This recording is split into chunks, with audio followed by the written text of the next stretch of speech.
Hey everybody, Tommy Needles, Keller Williams Platinum Partners on a Red Friday edition of Food for Thought Friday.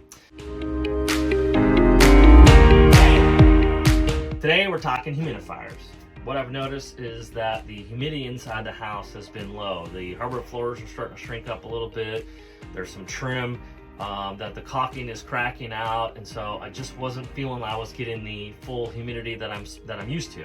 So I came down here and I checked it. I was set at 35%, was where I typically put in the wintertime, but I was reading a 10% humidity. So first things first, you check the filter. This thing is trashed. It's calcium fide built up. It's rusting. This thing probably should have been replaced 2 years ago. They're super cheap. They're super quick. You can get them. I bought 2 of them at a time. I'm going to start replacing mine every year. And how you do that, you shut the water off. There's a side access panel. When I opened mine, here you can see a bright, shiny new filter. The water heater's hitting it. Dang it. So luckily, there's a front cover. And this front cover you flip up. Here's the access.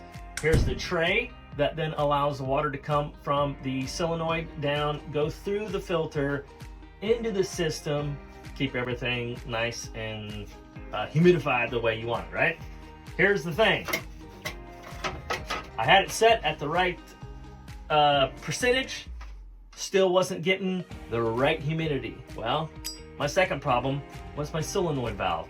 My solenoid valve had a bunch of calcium on the inlet. So in essence, you've got the water line that comes through, comes up through the solenoid valve, quick access panel to this, hits the valve, goes up to the top of the front of the catch basin for the water that then drips down through the filter.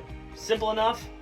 You buy one off of, I think I got mine off of Amazon, and showed up in a couple of days, 80 bucks. Quick disassemble, took me less than 30 seconds to do it, plug and play. There is some wiring, it's low voltage. One's gonna be the positive, one's probably gonna be the negative. In and out took me, like I said, 30 seconds. Put everything back together. One quick thing to note. On your humidifier here, there is a valve, a damper in essence, that is up, closed for summer, open for winter. You want to make sure that thing is open for your wintertime activity so that the moisture goes down through the humidifier, through the filter, and up into the furnace. Ladies and gentlemen, my name is Tommy Needles. Thanks so much for watching Keller Williams Food for Thought Friday. Go Chiefs.